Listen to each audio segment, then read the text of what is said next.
ఈ మిమ్మల్ని ఆశ్చర్యపరుస్తుంది.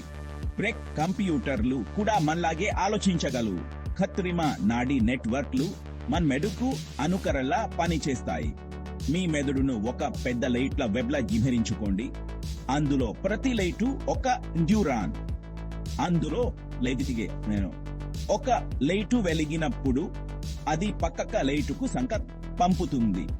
అలా మనదడు సమాచారాన్ని ప్రాసెస్ చేస్తుంది. ఇప్పుడు కంప్యూటర్లోని న్యూరల్ నెట్వర్క్ కూడా ఇలాగే పనిచేస్తుంది, కానీ గణితం సాయంతో అది డేటాను తీసుకుంటుంది.